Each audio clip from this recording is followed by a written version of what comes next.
Well, I hope you don't have any plans tonight. It's going to take a long time to put in all those waiver claims. It's an exciting week, for the waiver wire. Welcome to week 8, everybody. It is Tuesday.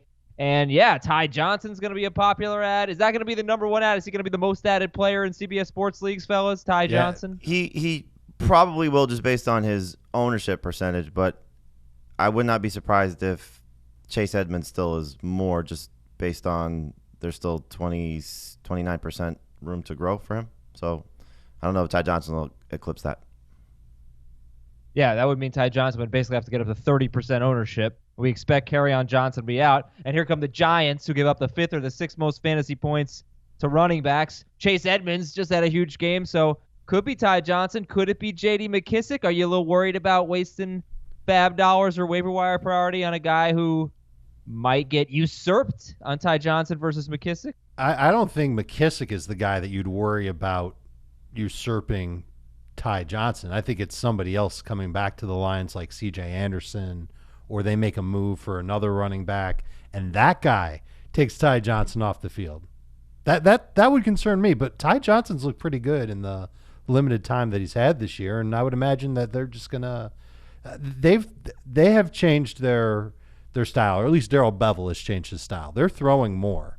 And leaning on Matthew Stafford is probably going to be what they do for the rest of the season. I got to be honest with you guys. I have a little bit of waiver wire anxiety.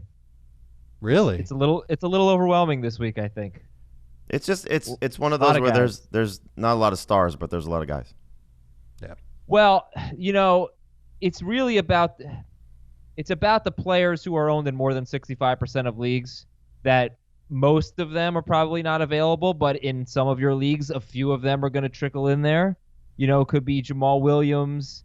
It could be Auden Tate. I don't know how you guys feel about him right now, but there are a lot of players that might be available where, last week remember I said the thing about the DSTs, there was like the Niners and the Jaguars, and they didn't technically qualify for our waiver wire show for the most part because they were owned in more than 65% of leagues, but there were enough of them where I knew that in most leagues, one of them would be available. And that's kind of how I feel about a lot of positions this week. Like Matthew Stafford might be available. Jacoby Brissett might be available. So should be some good options out there. Only 2 teams on bye, with the Cowboys and the Ravens. Also, I want to wish an early happy Halloween to Sam Darnold, who's already seeing ghosts. I mean, if you're the Jets and I'm assuming it's ESPN comes to you and says, "We like to mic up Sam Darnold," you're playing against the Patriots. Just say no. Just say no. I mean, that was just there was nothing like Quinnen Williams. That's the guy you mic. Robbie Anderson, mic him up. Sam Darnold, like that was just. It was only going to be bad. Has Tom Brady ever been mic'd up ever?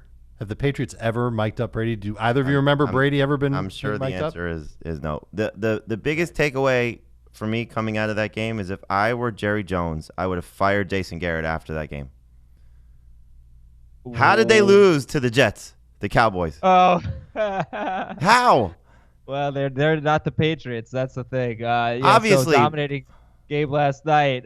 We'll talk about that. But the Patriots actually made bigger news with a trade that they made, acquiring Mohamed Sanu for a second-round pick just this morning, and we'll get into that. Last week's waiver wire guys: Chase Edmonds, Latavius Murray, obviously Hunter Henry must start. That was I guess that was 2 weeks ago. And Josh Allen. No, it was last week too. Yeah, Josh Allen was a waiver wire guy. The waiver wire was good last week. Jamal Williams was a waiver wire guy. And I think you're going to be rolling with most of those guys. Do you have any hesitation? Like if you picked up Chase Edmonds and Latavius Murray last week, do you have to make alternate plans? Or do you think you're going to be able to start them again this week, Edmonds and Latavius, as they actually face each other? If I were the Saints, there's no way I'm playing Alvin Kamara this week. Because you have your bye next week. They don't act like that though. I understand. They might. Yeah, no, I understand. They might. They may play Breeze and Kamara and get them out there and get the game under their belt before their bye week if they're healthy enough to play. I mean, that's the nature of most teams. But if you're looking at it logically, they've done everything that they needed to do in Drew Brees' absence. They're undefeated. Bridgewater's played well. The defense has stepped up. It's clear that Latavius Murray is obviously not as talented as Alvin Kamara, but if you just were to say, here's 27 for 119, 5 for 31, and 2 touchdowns, and didn't tell you the name, you would say, wow, Alvin Kamara had a great game. So they didn't miss either of their 2 stars against a very good defense in Chicago. And now you're playing a home game against the Cardinals. Why risk those 2 guys getting further injured if, in fact, they're not 100%, which I can't imagine that they're 100%. Otherwise, they'd be out there. So I think you can safely plan to have those 2 guys out there. No, but plan to have those guys out there. Yeah. The good news is that most people who picked up those guys, they've got somebody on their bench that they can replace them with. So if you have Alvin Kamara, maybe you picked up Latavius Murray, it's obvious you're going to start whichever guy starts for them. It's a little bit harder for Arizona because we think that David Johnson, if he starts in week 8, can go out there and be that main guy for them. But we got fooled by them. I don't know if fooled is the right word. I guess he aggravated the injury after his first carry. I don't think that. Why would they put him out there for 2 snaps and then pull him off the field? Why would they do that? Cliff Kingsbury covering his tracks after what came out on Sunday from what he originally said, that it was a need-based situation. So right, but if you're an emergency type of replacement running back, you're not out there on the first 2 plays of the game. I'm going to guess that it was go see how you feel, and he said, I just don't feel right. So I don't know if he re-aggravated it or he just never felt 100%. So I look, it was it stunk. It was a terrible situation. The fact that they're bringing in guys to work out is an indication that he's probably not 100%. So I would say Chase Edmonds has a good chance to start and maybe be the lead guy again. Yeah, so if push came to shove and you knew you only had 1 chance to get Ty Johnson, would you drop any of Latavius Murray, Chase Edmonds, or Jamal Williams to pick up? I would try like hell to trade them first. No way I would drop them. Even Jamal Williams? They've got value. They all have value right now in trade. Yeah, Williams is so interesting because he only had 7 touches, but he's at Kansas City. We know what the game plan usually is at Kansas City. That was with Mahomes, trying to keep that offense off the field. We shall see. All right, we got to start with the news and notes. I mean, this is really where the waiver wire begins with a ton of injuries, including at quarterback. But the Patriots acquiring Mohamed Sanu for what? For a second-round pick for Mohamed Sanu? In essence, it's a third-round pick because they're picking at the last pick of the second round. Still their second-round pick. I mean, it's odd. It's odd. It's a lot to pay. They really liked him, though. Apparently, they were trying to get him before the season started. And if Brady keeps struggling, he may be their best quarterback. Tom Brady is throwing 39 passes per game. Last year, he threw 35.6 passes per game. Julian Edelman currently has a 24.5% target share. A little deceiving because he has played 7 games, whereas the next 3 in line, James White, Josh Gordon, and Philip Dorsett, they've only played 6 games. Edelman is far and away the target leader. But what's the impact here? Let's talk about this. What's the impact here with Sanu going to the Patriots? I think it gives them some very good versatility in their passing game. I don't know if he's the replacement for Josh Gordon. We don't know if Josh Gordon's going to miss more than just 1 game or not. But Sanu is known as being a big-bodied slot receiver. So that's a different type of dimension from anybody else that they've had on the field this year. But it's not so different than what they've had in the past with Rob Gronkowski, because Gronk was that big body over the middle of the field and in the short area. They'd play matchups, and they'd use him there. My hunch is that they're going to try and use Sanu the same way. Now, he can also line up on the outside, and if Josh Gordon misses time, boom, there's your replacement for Josh Gordon. He's just not a burner downfield like Josh Gordon is, but he might have better hands than Josh Gordon at this point. I would expect Sanu to play a lot, and he was averaging around 10 PPR fantasy points per game with Atlanta. That could be his floor now with the Patriots.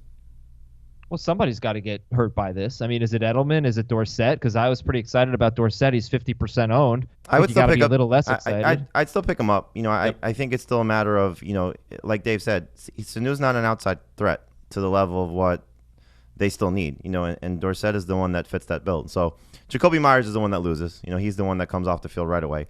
And, I'll go back to a conversation I had with Brady Quinn in the offseason where he said, having been with Josh McDaniels, that McDaniels was excited about using these 4 receiver sets as opposed to, a lot of the double tight ends and, certainly focusing on Gronkowski.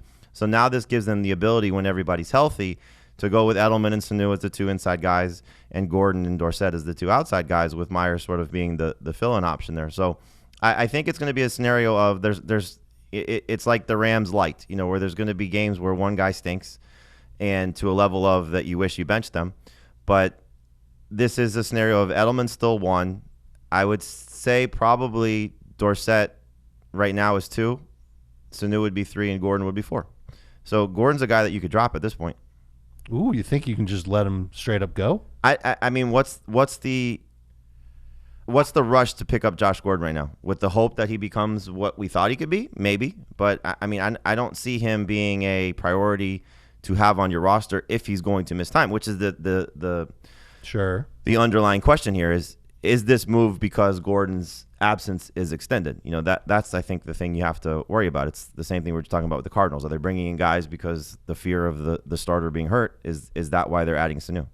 And I would say that because we don't know Josh Gordon's timeline, I'd keep him on the bench. I know that it might stink, and it could be for nothing. It could really be for nothing, but I would still keep him on the bench. I wouldn't let him go unless he's absolutely your worst player on the bench and you want to go and pick up Sanu or one of these other running backs. I would let him go for Edmonds, Latavius. Yeah, it's funny. Ty Johnson. I'd let him go for those. I dropped him in a 10-team league and early enough last week where anybody could have picked him up and nobody did. Nobody did? Mm-hmm. Interesting. I think it's more 10-team leagues for sure, but some 12-team leagues I think you can say if there's something that can help you right now, he's droppable. I'm not saying you should, but you can.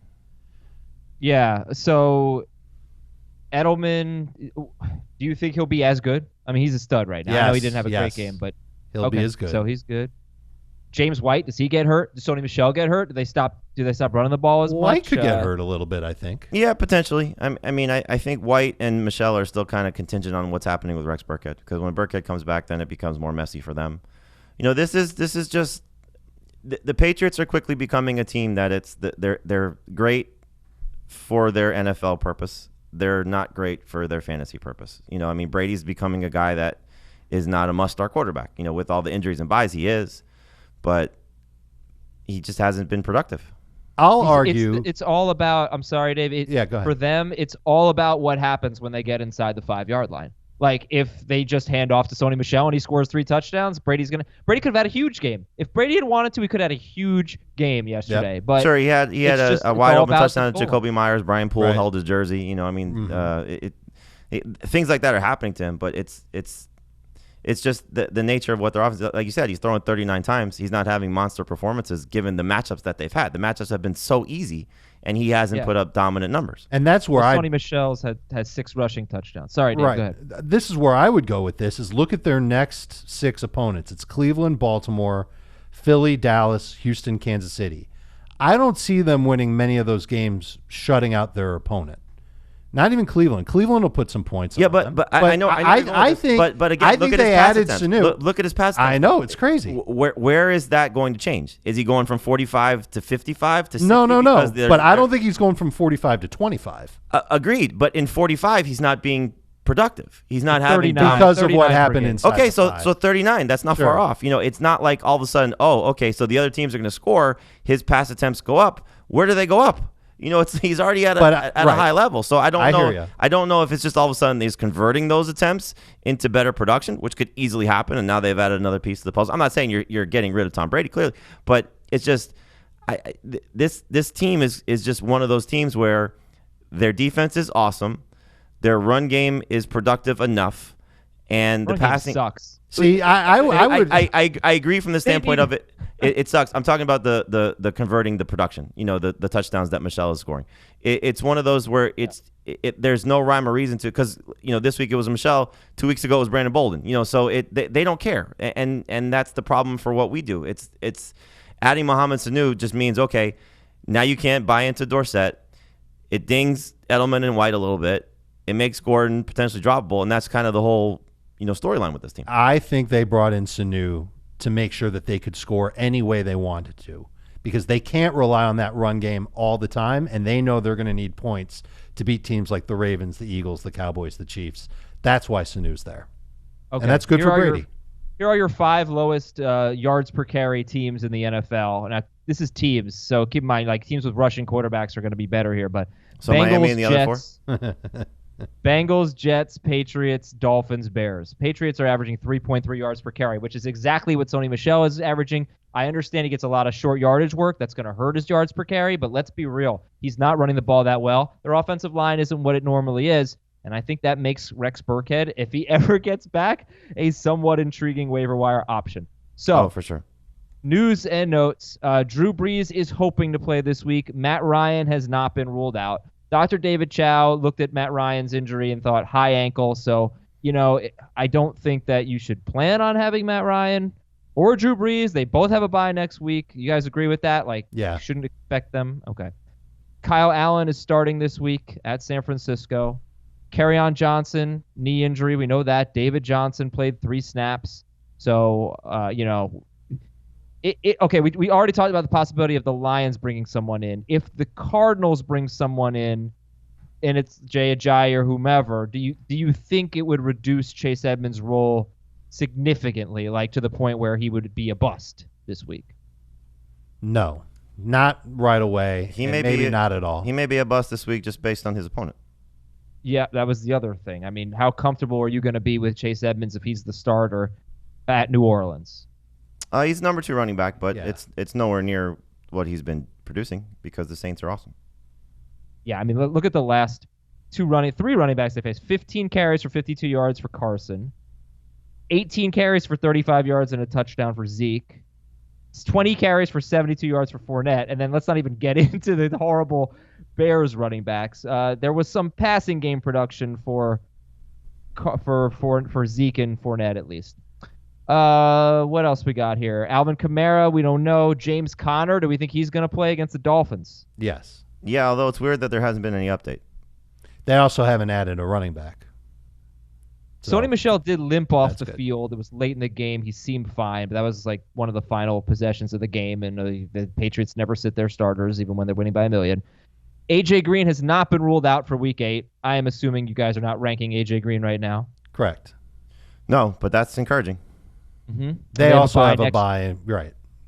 Yeah. So hopefully, by week 10, you get 7 games out of AJ Green in your fantasy league. Hopefully, Sammy Watkins day to day. Devontae Adams, we're not sure yet. Adam Thielen unlikely to play on Thursday. Will Fuller expected to miss several weeks. The Texans acquired cornerback Garyon Conley, first-round bust from the Raiders for a third-round pick. Baltimore lost Pernell McPhee. Move by them. It was? Absolutely. Apparently he's been pretty awful, but still. I like Garyon Conley. He's struggling this year. Yeah, I mean, change of scenery. I appreciate the Texans. I know the coach is the GM, but they're going for it. They have to, because if they don't, the coach gets fired. So it's one of those situations where the coach doesn't care about the draft picks. He'll just throw them all at this problem just to hopefully win a playoff game and keep his job. Yeah, they don't have a lot of draft picks. Right. That's the problem for the next GM. And Daniel Jones will continue to start. Keenum and Jones. Kareem Hunt is resuming practice. And do you expect the following players this week? Tyrell Williams at Houston. No. Sterling Shepard at Detroit. Not as of now. Christian Kirk at New Orleans. They could use him for that game, but I don't know if he's going to make it. Deshaun Jackson at Buffalo. They are desperate for him to come back. We'll see if he does. Yeah, it's tough to answer these questions now. I know that. Jarvis Landry at New England. Yes. Yes. We had a couple of San Francisco wide receiver injuries. Is that right? Debo didn't play, and then Goodwin got a concussion. Yep. Okay, so Dante Pettis. Dante Pettis could look. I think you could somewhat throw away Week 7 with them, right? I mean, of course they played in but hurricane. Still, 21 attempts and Pettis has no targets officially. That was terrible. It's true. Yeah. Do you expect Jared Cook against Arizona? Not as of now, no. Delaney Walker against Tampa Bay. The 2 best matchups for tight ends, by the way, Arizona and Tampa Bay. Well, that just means we start Josh Hill and Jonnu Smith, baby. Woo. Let's go with those studs. How about Chris Herndon? No, sorry. No to Delaney, and not as of now for Herndon, but I think Herndon's close. All right. I know it's taken a little while. Darnold could have used them last night. He could have overthrown them a couple of times. Let's get to the waiver wire, talk a little FAAB. I do need to tell you about something super important. Okay. We always appreciate your feedback. here on the Fantasy Football Today podcast, you've got an opportunity to really help us out. If you've got an extra 5 minutes, take a survey. We created a survey for you to tell us how you feel about the podcast, what we're doing well, what you want to hear more of, what you want to hear less of, what we can improve upon, segments you like, segments that you again, want to hear more or less of. Anyway, help us out. It won't take long. You'll see it's about 20 questions, but I promise you can breeze through it in 5 minutes. And we're going to review all of your feedback and make sure we continue to give you, the listener, the most relevant fantasy information that you need to dominate your league and present it in a way that's going to help you. So we've been doing this for a decade, and I've for a while now, I've wanted to have something like this. Finally, we have a great staff that creates these surveys at CBS Sports. I want to thank them for putting this together. And here's how you use it. You go to cbssports.com/survey. That's it. cbssports.com/survey. Go there and fill it out. We appreciate it. cbssports.com. People think I work for CVS, by the way, when I tell them what I do. cbssports.com/survey. Thank you so much for your help. We appreciate it. And the Apple Podcast mailbag. Tomorrow we'll read some of your Apple Podcast questions. Leave us a review. Leave us a comment, question, and we'll get to it. How much FAAB are we spending on the big names this week, guys? 15 to 20% probably on Ty Johnson, Yep. and then everything else is probably based on need.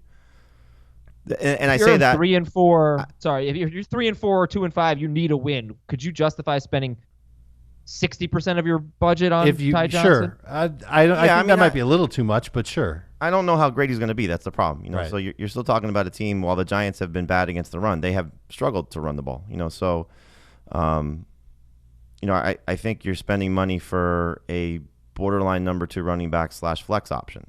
So I don't know how much you want to go crazy there. But yeah, you're right. If this is the Alamo and you're done, then go crazy and don't worry about the rest of your season if that's how you want to approach it. I will say this though, if it's the guys that are above the threshold that we talk about, then you can go crazy. If you're in a 10-team league and Chase Edmonds is out there, or Latavius Murray, the guys that are under 85% owned, those guys you can blow your wad on. Oh, okay. And I said wad. See. I said wad. Yeah, I gotcha. How about like trying to see those wide receivers that might be available? Marvin Jones. Yeah, there's a few MVS. guys that are under 80%. Curtis Samuel, coming off his bye week. Same. It's just kind of nervous though about spending big on them. Oh, I agree. I mean, you're chasing Marvin Jones' points, and Curtis Samuel's been up and down with Kyle Allen. So MVS, as we saw, it was a couple of big plays, but he was on a snap count. Mohamed Sanu now, he's in that conversation at 74% owned. D.D. Westbrook's interesting because he's sort of pushing DJ Chark as the number 1 receiver there, and you can make a case that he's been the number 1 guy based on the targets the last few weeks. So he's somebody that you can buy back into if you want to, go nuts with it. And again, just above the threshold at 71%. But I don't think there's a receiver now. I would have said Dorsett qualified, but I don't think there's a receiver now that you go crazy on. Even with the 2 Titans guys looking better with Ryan Tannehill. But there are receivers who are going to be good. I wouldn't go more than 12% of your FAAB. Guys like Stills, Corey Davis. But the Titans guys, though, I mean, the Buccaneers have been just awful against wide receivers. Like, it just so happens we're getting a week where they're coming off a good game and they've got one of the best matchups. So that's kind of an interesting one. If they're the team that takes advantage of it, though. Yeah. Well, things are looking better, I guess, for them with Tannehill. Absolutely. It is game time. It is Tully time. The top editions presented by Tullamore players you should pick up off the waiver wire to help make your game time better. Top 3 priorities at each position. Jamie, quarterback, who are our top priorities? Well, it's an interesting week with the guys who could be available, like you mentioned, Brissett, Cousins, and Stafford, and then there's the guys that are most likely available. I would take Minshew first. I think you look at the Jets haven't given up a lot of production to quarterbacks, but I think that's a byproduct of some of the games that have unfolded for them. So I would say Minshew 1. If you need somebody for this week, Tannehill 2, and then Bridgewater 3. If you need somebody long-term, I'd put Cam ahead of Tannehill and Bridgewater behind Minshew. Darnold should still be in the conversation. I know that everybody's going to be scared off after this game against the Patriots, but we knew it was going to be a tough game against the Patriots. And the schedule is just way too nice. moving forward. If you need somebody long-term, yes, I would say that he's probably behind Cam. From an upside perspective, from a immediate perspective, yes, he's probably ahead of Cam. But I can't trust him this week against Jacksonville. That offensive line was a disaster, and the Jaguars are going to hit the snot out of him. And they lost their starting center as well. The Jets did. So Minshew over Bridgewater, huh? Bridgewater has the Cardinals. They give up the 4th most fantasy points to quarterbacks. It's twofold for me. It's twofold for me. One, I think Minshew's a little bit safer because we've seen, up and down play from Bridgewater. It's been 20, under 10, 20, under 10 in terms of, his fantasy production. Not exactly 20, but there's the underlying storyline of Drew Brees playing. So you don't want to take the risk on picking him up, and then he's not there. That's a great point. Okay, and I also want to point out, we'll probably talk about this later in the week, but the Rams played a lot better against the pass last week, and the Cardinals did as well, and they got back, or they both had 2 of the best cornerbacks in football added to their roster. So maybe we should reevaluate. I thought with the Rams, they lost 3 starting members of their secondary and added Jalen Ramsey. I didn't really think that was going to be a net positive. I'm still not sure it is. We'll find out. But just to point that out, the Rams had given up, I think, 8 touchdown passes in weeks 4 and 5.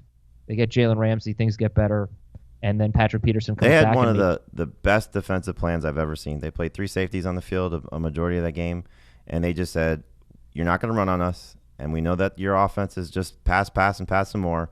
And they hit the snot out of Matt Ryan with their front 4, and they couldn't find any openings because Ramsey limited Julio Jones. Contained. There you go. Okay, running back, Dave, sorry, last quarterback question. Is Matthew Stafford the best of the best this week? If you can find him. Yep. Possibility. He's the best around. I'd take Brissett over him, but he's right there. Oh, I wish I had my drops right now. I have a new drop from... I'm surprised you're just not singing it. Sean Connery going, "You're best." All right, running backs. Dave, who are the running backs we're targeting this week? All right, if we're going to just completely ignore the high-owned guys like Chase Edmonds, Latavius Murray, and Jamal Williams, those guys are obvious ads. Ty Johnson would be number 1. He's available in 94% of leagues. He's got the Giants this week. He's at Oakland next week. And then he's at Chicago 3 weeks from now. That big bushy head of hair of his is gonna blow past the Giants this week, provided that the Lions don't actually add somebody else along the way. Behind him, it's kind of a grab bag based on whether or not you need somebody that offers a kind of safe floor in Mark Walton, or a wait-and-see type of backup running back like Darrell Henderson. Brian Hill potentially could be one of those guys. You see on our screen, if you're watching on YouTube, Benny Snell's on the list. Certainly, he's not a bad guy to go and grab if James Conner isn't ready to go. We don't know if that's the case or not. And we've talked a lot about Rex Burkhead. We don't know when he will make his return, but he should impact the Patriots' run game when he does. So put it in perspective, I guess, of where Ty Johnson is ranked with the Latavius Murray, Chase Edmonds, Royce Freeman, Jamal Williams group. He's behind Edmonds and Murray for me and ahead of the other guys. Same. Okay. I take Freeman over him in PPR. Royce Freeman in PPR over Ty Johnson. Yep. Okay. So where's J.D. McKissic on this for you guys? Could you make a case that he's the second best running back to own? And I just want to add this week, aside from the guys who were widely owned, but I just want to add, again, I said this on the Sunday show. Ty Johnson had 10 carries for 29 yards, and in the second half, he had only 3 carries. He did have a first and goal carry from the 6, but McKissic had 2 carries in the second half, and he had 3 targets in the second half. One of them was called back due to a penalty, so officially McKissic had 2 carries and 2 targets. And Ty Johnson, basically the same amount of carries is what I'm trying to say. So in the second half. I'm going to guess they trust him more in pass protection at this point. So in a game where they were chasing points, he was probably a little bit safer on the field, and they've been using him. Yeah, McKissic, and they've been using him more in passing down situations, so it just made sense. I think Ty Johnson slides into Kerryon Johnson's role, and so in a game where they should be playing with a lead, that's where I think he benefits the most. And the fact that he had more targets in the game than J.D. McKissic, and McKissic as the passing downs guy, 4 catches in his last 2 games. It's not like they throw to their backs a lot, so the guy who's going to get the majority of the carries, which I do think will be Ty Johnson, is the better of the 2. But in a deeper league, it's not a bad idea to take a look at McKissic. And so, the way that I have him in this, Like, I have Wendell Smallwood ahead of him on the priority list simply because if Adrian Peterson and Chris Thompson are out, then Smallwood's touches would, I think, dwarf McKissic.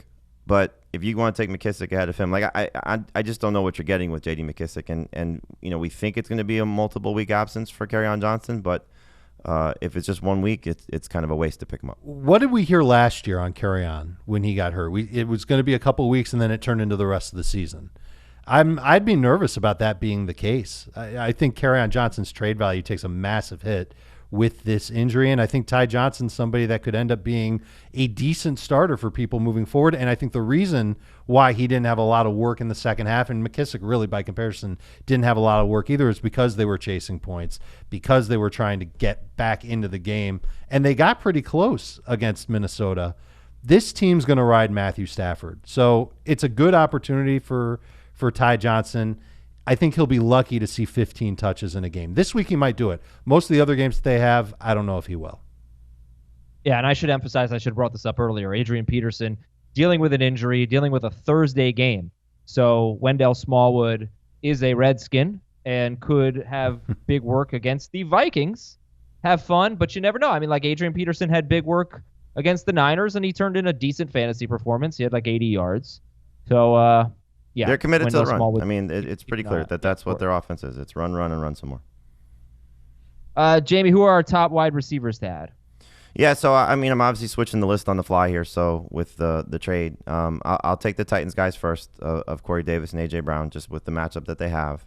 I put Kenny Stills third and Phillip Dorsett fourth. So I don't think it's a bad idea to add Dorsett still with the trade because, again, he's going to have a pretty decent role as long as Josh Gordon's out. And I wouldn't be surprised if we find out news at some point today that either Josh Gordon's injury or this week that Josh Gordon's injury is significant or maybe something off the field. I hope not for his sake, but who knows? This move could be something of an indication of that. And then also we'll find out maybe something happened to N'Keal Harry. He was supposed to come back to practice. Is this something that, A, he's not ready, B, they don't want to trust him, or C, they just really like Mohamed Sanu that much. But it's a downgrade to Dorsett. So Davis 1, Brown 2, Stills 3, Dorsett 4, and then Zach Pascal 5. I think Pascal's establishing himself as the second receiver there opposite T.Y. Hilton, and he's worth a look for sure. Okay, it's a pretty good list. We also have Cole Beasley, Dolphins guys. Tough matchup for the Dolphins guys. Great matchup for Beasley. BC Johnson, am I pronouncing that right? Yeah. Yep. I believe Vikings. It's Oda BC. Right. Is his full BC name? For short. Mm-hmm. Okay, 6 Johnson. feet. He's 6 feet, 200 pounds, solid route runner, going to get a good opportunity, nice matchup.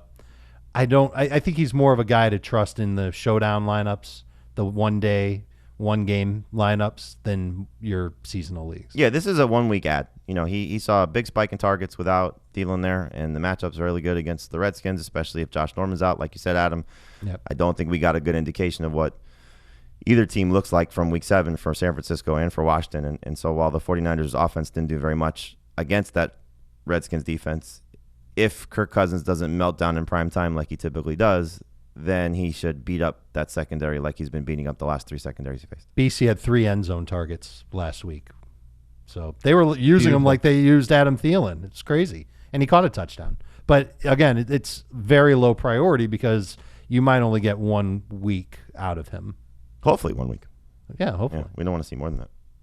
You hungry, Dave, Jamie? You guys hungry? You know I'm always hungry. Look at me. All right, good. Well, you should have been at the barbecue I was at on Saturday because I actually helped cater it because I had some meat left over from Butcher Box. This is awesome, people. Okay, butcherbox.com/FFT.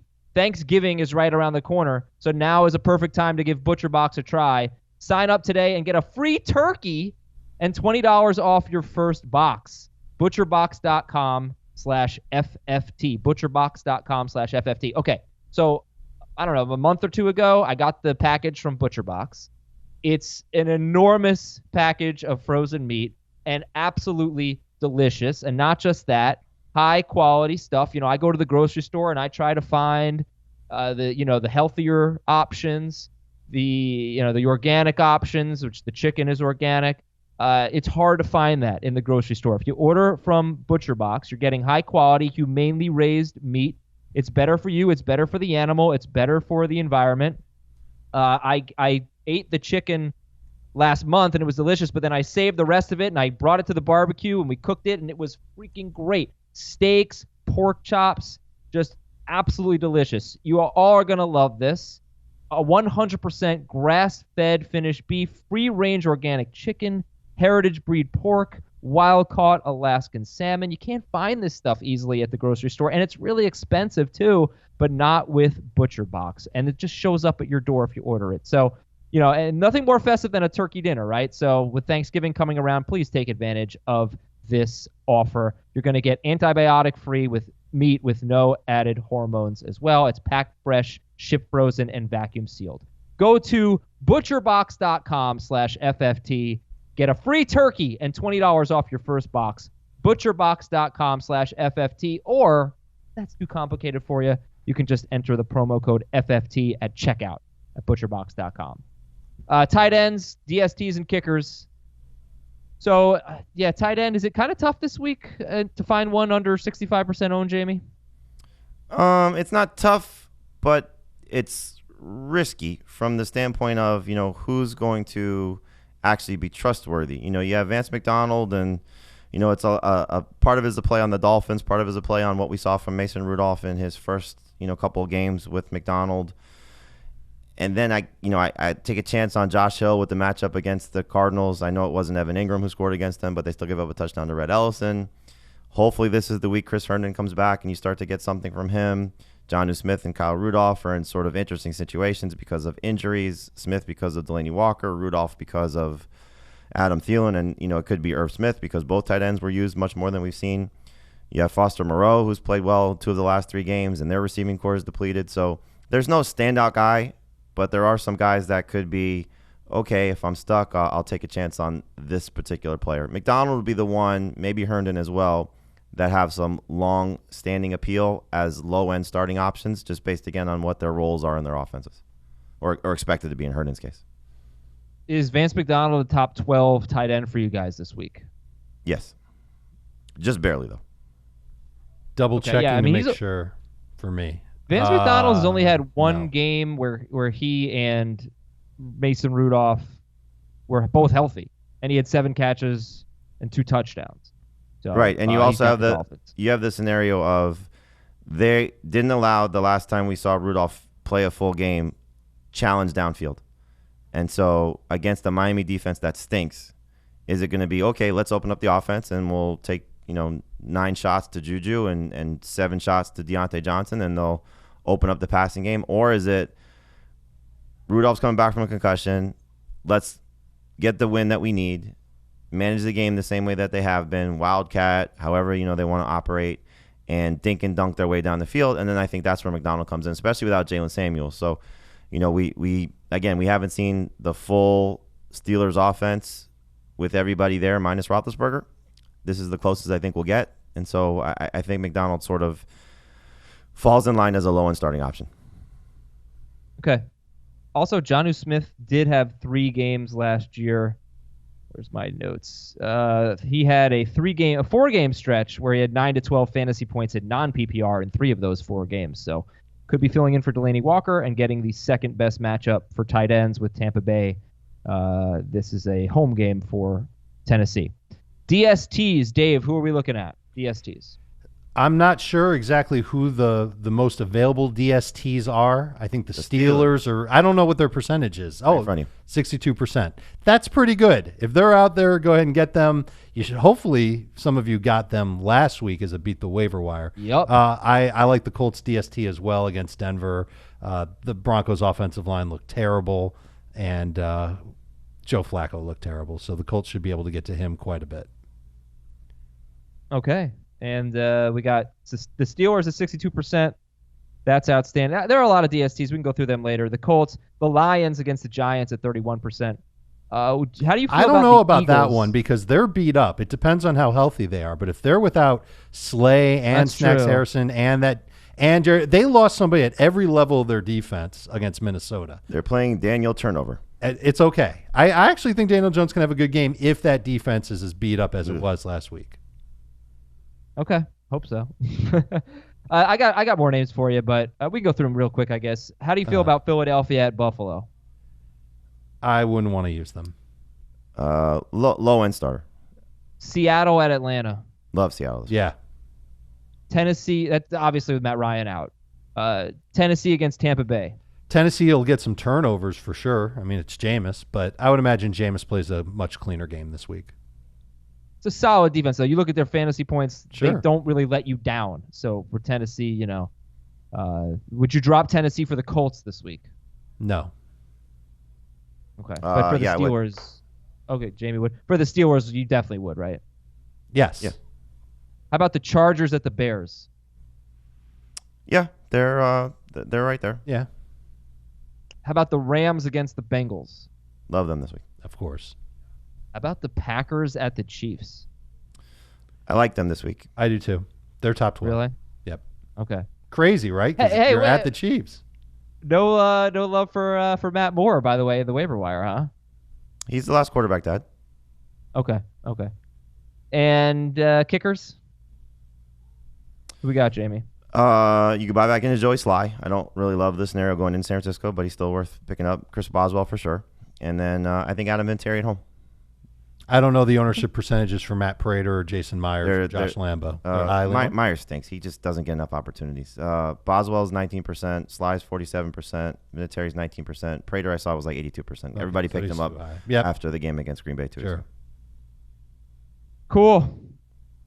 Well, let's see. We got delayed a little bit with the Sanu news. So let's go through the Sunday. Snoozed. Yeah. Yeah, let's go through the Sunday night and Monday night games real quick. First, Monday night, Patriots 33, Jets 0.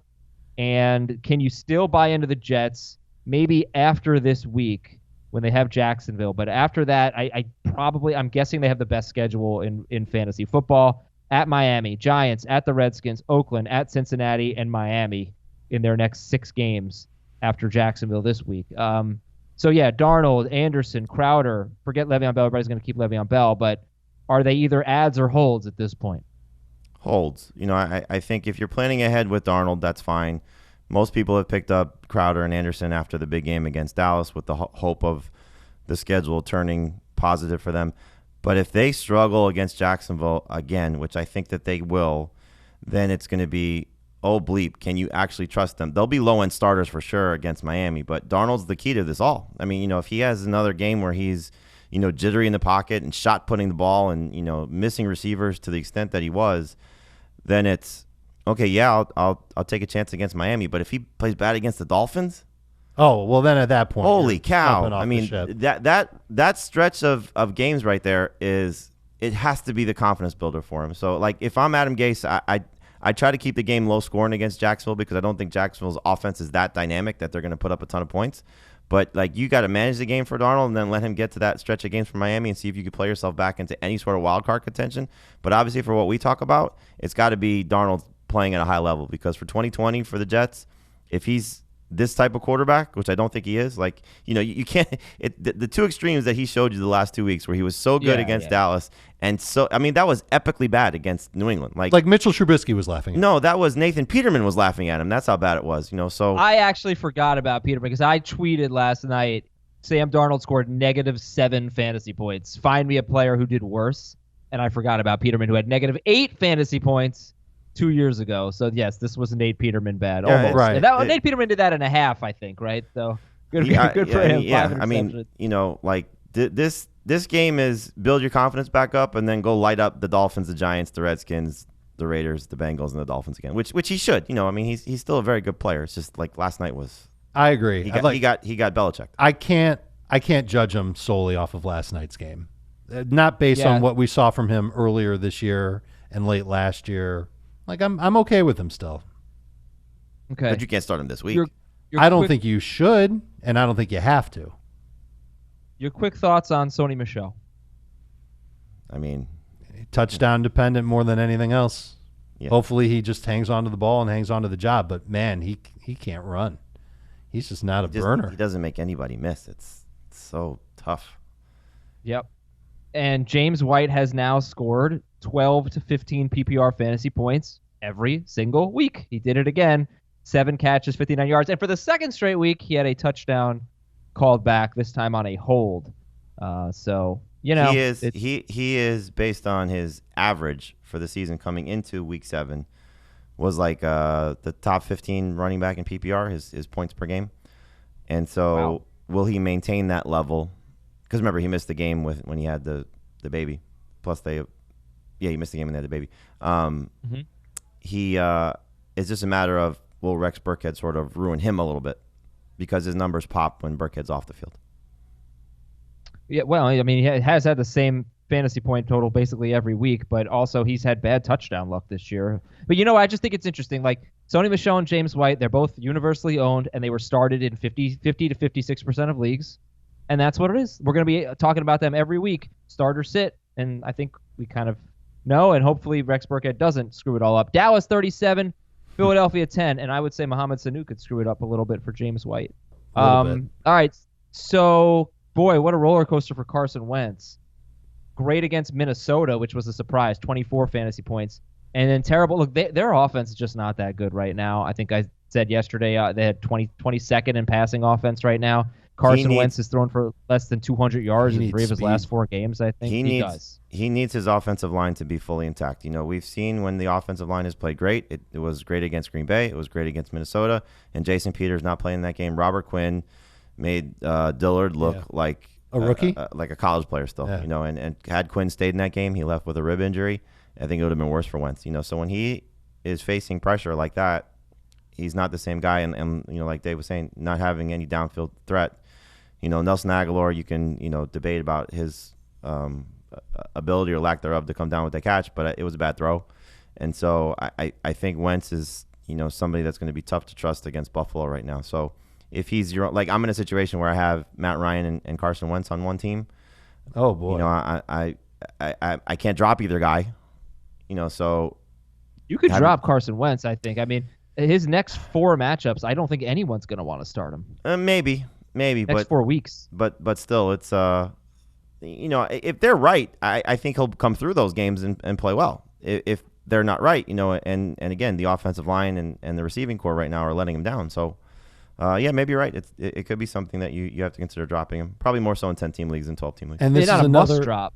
Yeah, not a must drop, and it's so tough for him. He's on the road for the 3rd week in a row against Buffalo, and their defense has played great this year. And I don't know how tough that Chicago matchup is anymore. Yeah, I mean maybe, but at Dallas, at Buffalo, at Chicago, by New England. We talked about that so much. I guess, Dave, next question: Jordan Howard and Miles Sanders. I don't know how much you're going to trust them in their next 4 weeks. Buffalo, Agreed. Chicago, by New England. Would you drop one of them, an Eagles running back, for Ty Johnson?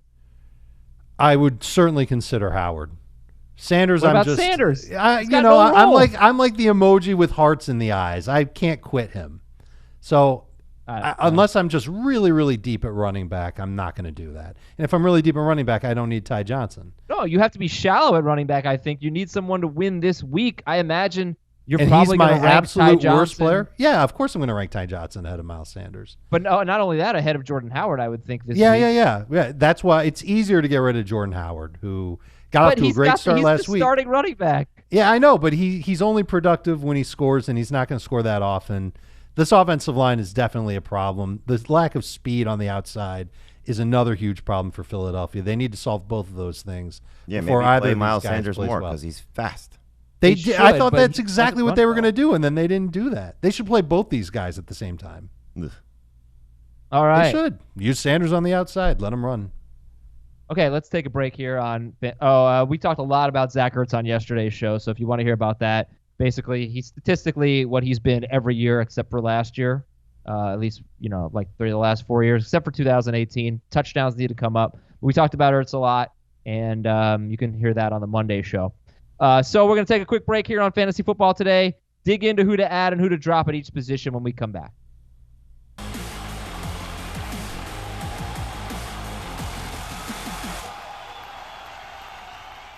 Let's play Drop or Keep. Took me a long time to come up with a title for this segment. Drop or Keep. Devin Singletary, 97% owned. Keep. Why? Because he's talented and his time will come. In his first game back from an extended absence with a hamstring injury, he had a bad game, and you're ready to drop him? Well, it's not that. It's like he hasn't really had any big workload yet, So, I mean, look, if you can keep Devin Singletary, and you don't have to start him or anything, that's great. But I guess I'm like saying like for Ty Johnson, for Matthew Stafford. Well, I mean, look, any scenario if you can add a starter, comparing him to somebody on your bench, it's worth exploring. And when I was saying going into their bye week that you could drop Devin Singletary was roster management. So it's the same thing. If you have something that can help you now, you make the move. But like I don't want to judge Devin Singletary with the game against Miami, especially once you get past the Philadelphia game and their run defense. Obviously, Ezekiel Elliott beat them up. They get Washington, Cleveland, Miami, Denver, which has been hit or miss. Then it gets a little tough for Dallas, Baltimore, Pittsburgh. But for that stretch of games, Devin Singletary could be great, especially if something happens to Frank Gore. So I get it if you're 3-4. Yeah, you feel like you have to win now. I mean, again, roster management is key. In a vacuum, you hold on to Devin Singletary. In a scenario of you need a starter and he's the last guy on your roster, you're clearly dropping him for Ty Johnson. Or maybe one of the Titans receivers, or if you need a tight end, one of the guys available this week. Yeah, sure. That's why people will say, talk more about who to drop. It's not that easy. It's so roster dependent. So I guess instead of drop or keep, I'm going to give you a name, and you tell me if you still have, fairly high hopes for this player rest of season. So Singletary would apparently be a yes. Jimmy Garoppolo. That would be a no. Drop. Kenyon Drake. Also a no. Unless he's traded. So, again, if you're stuck, then keep him. The trade deadline is 7 days from now. So there could be a move for a team looking to acquire him. You never know. Matt Breida. Keep. Keep. Miles Sanders. Keep. Jordan Howard. I don't have high hopes. Rest of season, he's someone I would drop for Ty Johnson. I would say he's in the same category as Sanders, so keep. Obviously we all want to see Sanders get the job, but can we really justify keeping Sanders over Jordan Howard right now? No. I think it would be hard to justify. You're banking on youth being served. Michael Gallup. Oh, sorry, Dave. Michael Gallup. Oh, why in the world would you drop Michael Gallup? What? It's going into his bye, and he's had 2 bad games in a row. It seems short-sighted. Yeah. Okay. No. That's fine. I say a guy, it doesn't mean I'm saying yes. I'm just bringing it up. I'm just going to give him a big old hug for the bye week. Damian Williams. Drop. You can drop him. Sammy Watkins. You can drop him. McCole Hardman, Demarcus Robinson, I guess, yes. How about Christian Kirk? Non-PPR, you can drop him. PPR, I would hang. I'd hold on to him either way. And here we go to the waiver wire. Going to be just repeating a lot of stuff, but quarterbacks. Okay, so the 3 that to see if they're available, they're owned in more than 65% of leagues, are Jacoby Brissett, Kirk Cousins, and Matthew Stafford. And how would you rank them if you saw all 3 of them? Brissett, Cousins, and Stafford. Stafford, Brissett, Cousins. I'd go Brissett, Stafford, Cousins. For this week, you'd rather have Brissett against Washington? Against Denver? Yes. Okay. I'll take Stafford. And then we've got Gardner Minshew, Ryan Tannehill, Teddy Bridgewater, Mason Rudolph against Miami, which allows the most fantasy points to quarterbacks. That's pretty sneaky. Can I make the case for Mason Rudolph over Ryan Tannehill? You can. All right. It's not much of an argument. Just, Miami's terrible. I've got him back-to-back in my rankings. I probably should take a closer look at Tannehill because he did play well. Statistically, I know he made a couple of mistakes in the game. He's got a great matchup. It's just a matter of, does he have as good of a matchup as Rudolph has, which you might say no to because Rudolph's got the best matchup possible. But is he going to throw more? See, that's my biggest concern with Rudolph. Is he? Could he have 15 pass attempts? Is he? Having the Case Keenum game. Case Keenum had the worst game against Miami, and it was 19 fantasy points. I think with Tannehill and Rudolph, they're probably not going to throw 30 passes. Although here's the thing. Tannehill might because I may talk myself into Tannehill. Yeah, I like Tannehill better. I just think there's a higher ceiling for him, just given what the 2 teams and how their set up for this week. Because I think, even if Jameis vomits all over himself, they're still going to be pushing the tempo in terms of scoring. All right, so let's say I'm totally desperate. I need a quarterback. I've got Darnold, Matt Moore, Kyle Allen, Matt Schaub, Ryan Fitzpatrick, Derek Carr, Andy Dalton. Who's the best of that bunch this week? Did you put Daniel Jones in that group? No, I didn't. So he's even worse than those guys in your mind. Oh, I don't have Daniel Jones ranked. I do. I like him this week. Against a beat-up Lions defense, I think he can bounce back. From the guys you named, I don't know if he Adam, finishes the game. I think it's Derek Carr. Believe it or not, it's the matchup. At Houston, yes. Speaking of banged up, Matt Schaub and Matt Moore stepping into great situations. Are they anything more than just 2 quarterback league guys? That's exactly what they are. I'd take Matt Moore over Derek Carr and Jimmy Garoppolo. Okay, let's go to the running backs. So the check to see if available group is Latavius Murray, Royce Freeman, Jamal Williams, Chase Edmonds, and Ronald Jones, and Kareem Hunt. Not in that order. We like Edmonds and Murray the best. And how do we feel about Ronald Jones? 71% owned, 2 crappers in a row, and he's got kind of a tough schedule coming up at Tennessee, at Seattle in his next 2 games. How do we feel about Ronald Jones, 71% owned? I think he's in the Sanders Singletary conversation of guys you want to have on your team and stash just to see what happens. Hopefully coming off their bye week, the offensive line's healthier, and then you get to see what maybe he can do if he gets the featured workload. Now, that's a stretch because we haven't seen that from him yet, but at this point, I think he's still a good stash candidate. Okay, and then we've got Jamal Williams. Are you more likely to drop or keep Jamal Williams? Keep for sure. Okay. What about Adrian Peterson and Tariq Cohen? They're both owned in 79% of leagues. Peterson, 2 games in a row with 20 carries. Tariq Cohen, 15 catches in his last 2 games. How do you feel about Peterson and Cohen? I wouldn't want to start either one of them. Peterson in any format, Cohen in non-PPR. They can be dropped in those formats. Okay. Cohen in full PPR can potentially be like a bye week replacement, a flex guy like that. Priority list then is Ty Johnson, Benny Snell, Mark Walton, all widely available. Darrell Henderson, 46% owned. Facing the Bengals, they allow the second most fantasy points to running backs.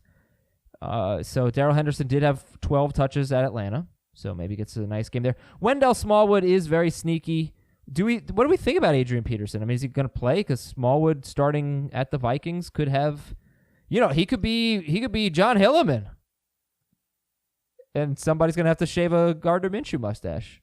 He's going to give you 4 fantasy points or 3 fantasy points. I mean, you're talking desperate situation, obviously, but with the 2 teams on a bye, Mark Ingram obviously has been started. Clearly, Ezekiel Elliott.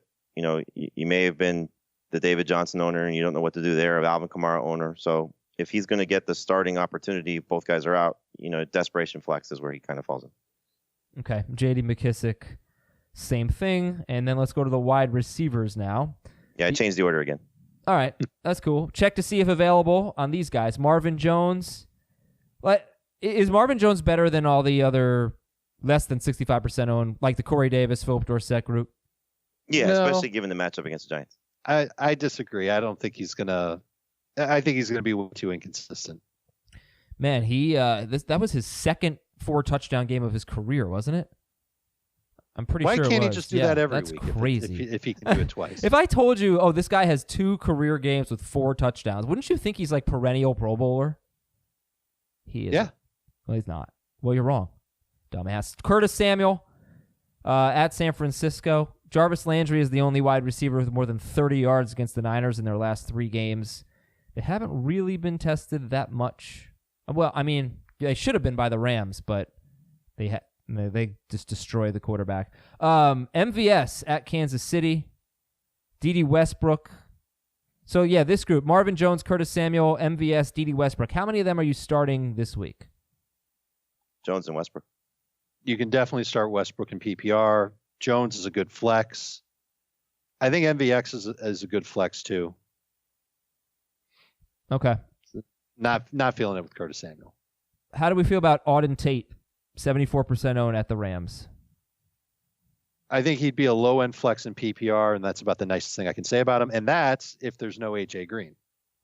Yeah, I mean he's closer to being dropped than he is to being added. Mm-hmm. So then, Jamie, what's the new priority list? The guys owned in 65% of leagues or less. Kenny Stills one. Whoa. Then the Titans guys. Davis over Brown. Mm-hmm. Then Dorsett, Pascal. Yep. Yeah. Then Dorsett, then Pascal. I'm going to put Dorsett first. I think the Sanu addition doesn't really change his role that much. Josh Gordon coming back would change his role. Yeah, see, I don't know how long Stills is going to be the number 2 receiver for the Texans. It could be several weeks. And so with what that opportunity is for Deshaun Watson, he's easily first because you're talking about one guy's getting players added to his position, the other guy's getting players taken away from his position, and he's coming off his best game of the season in the game where the other guy got hurt. And he's facing Oakland. 61 of 65 snaps against the Colts. He's facing the Will Fuller got hurt. Right. So it's a huge opportunity. If Will Fuller was out for the rest of the season, which could be the case. Yeah, I guess it could. If that were the case, then I think I'd agree with you. I mean, we don't know even if it's multiple weeks. I'll take my chances with that. It's a hamstring injury. I like the way Dorsett's fitting in this year. Sure. Yeah, I mean, Dorsett, he's not getting a ton of targets, but boy, he's really making them count. Yeah, the Raiders allow the second most fantasy points to wide receivers. That's Kenny Stills. He's 35% owned. B.C. Johnson, Cole Beasley, Devontae Parker, and Preston Williams. Pittsburgh's been really good against wide receivers lately. Only one wide receivers had more than 6 targets against the Steelers in their last 4 games, but they've gone 4 straight games without allowing more than 8 non-PPR fantasy points and 12 PPR fantasy points to a wide receiver. So it's a tough matchup for Williams and Parker, but they came through against Buffalo last week. Yeah, I don't think you should start those guys, and I don't know if you really want to go after them. I know Devontae scored in 3 straight games. I think they will both get plenty of targets against Pittsburgh. Doesn't mean they're going to be good. They'll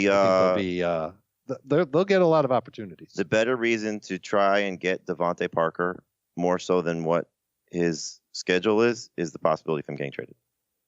Okay, we also have Antonio Brown, who has a chance to play this year, and Deshaun Hamilton. Yeah, so Jason LaCanfora reported on Sunday that teams are going to look into Antonio Brown if they can't make a trade to get a receiver. So now there's been one name that's dropped in Sanu, which was one of the possible guys that JLC mentioned.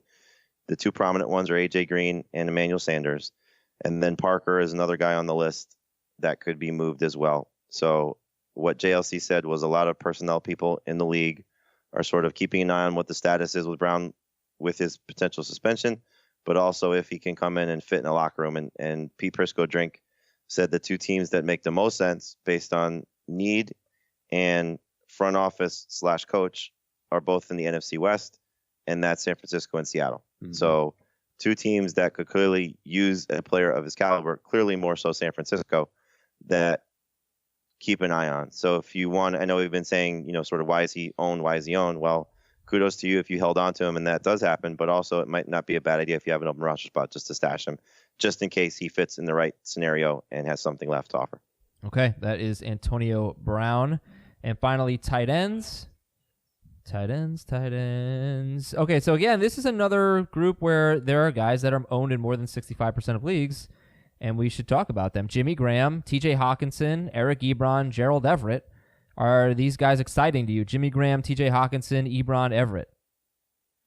I hate going back and forth on Ebron, but that's what the Colts are doing, basically. They're going back and forth on him, and he offers some potential each week to score and get some yardage. Everett continues to play well. I know he had the one bad game 2 weeks ago. Jamie was the one who stuck with him the most of any of us, and he was great. Can't imagine him falling backwards against Cincinnati. No, in fact, Hawkinson has the Giants and Everett has the Bengals, and if you just look at fantasy points allowed right now, the Bengals allow the 5th fewest. The Giants allow the 6th fewest fantasy points, but the Giants haven't really faced good ones. The Bengals, Kittle had 54 yards. Andrews had 99 yards. Dawson Knox had a touchdown. So I don't think these are tough matchups here. So how would you rank Graham, Hawkinson, Ebron, Everett? Everett, Ebron, Graham, Hawkinson. Everett, Ebron, Hockenson, Graham. You can't bring yourself to put Jimmy Graham out of the basement here, can you? I would say he's just so touchdown dependent. So is Hockenson. Yeah, but Hockenson was doing a lot of nice things. He just didn't have a big game, but they moved him around a lot. And I think against the Giants, they'll continue. You know, Heath hit this on the head several weeks ago. When they have to block and need extra offensive line help, he's not going to be good. When they're allowing him to run free or needing him in a game that they're going to be chasing points, he has an opportunity to play well. And I think this is a game where they don't have to worry about him stopping a significant pass rush. Do you know how many snaps he's actually pass blocked for this year? No. Would you like to know? Sure. TJ Hockenson has pass blocked on 16 snaps this year. They're not using him as a pass blocker. They're using him as a route runner, and he's still not getting big-time targets. Well, he also doesn't have more than 32 yards in any game since week 1 against Arizona. And speaking of Arizona, Josh Hill was facing Arizona. Jonnu Smith is facing Tampa Bay. Those two teams are the worst against tight ends. But Vance McDonald is also looking at a great matchup with Miami. So McDonald, Josh Hill, Chris Herndon, Jonnu Smith. The Vikings guys are interesting. Kyle Rudolph and Irv Smith both had about 60 yards. Rudolph scored a touchdown. This, is, of course, is without Adam Thielen. Foster Moreau has 2 touchdowns in his last 3 games. And Ben Watson had 5 targets at the Jets. So we talked about those guys a little earlier. But if you can't get Gerald Everett, if you can't get Hockenson, well, if you can't, so where's Vance McDonald, Jamie? He's your number 1 priority, but where is he compared to Graham, Hockenson? Well, in your eyes, it was Everett, Hockenson, Ebron, Graham, I think. Everett, Ebron, McDonald, Hockenson, Graham. Okay. And then the DSTs we already talked about. Oh, are we giving up on Darren Fells, by the way? He gets Oakland this week. I don't think you have to give up on him because of the matchup. Okay. But he's toward the Graham Hockenson group of touchdown or bust tight ends than anything else. Get the Steelers DST, and I think this episode may have been a little too long. If it was, you can let us know on our survey. Go to cbssports.com/survey. One of the questions is about your ideal length of the podcast episodes. So help us out. All right, thanks. I think the podcast was very good. It was just the right amount of headset taking offing of what. That's not a word. All right, we got to go, everybody. Please don't mention my horrible outros in the survey. Survey.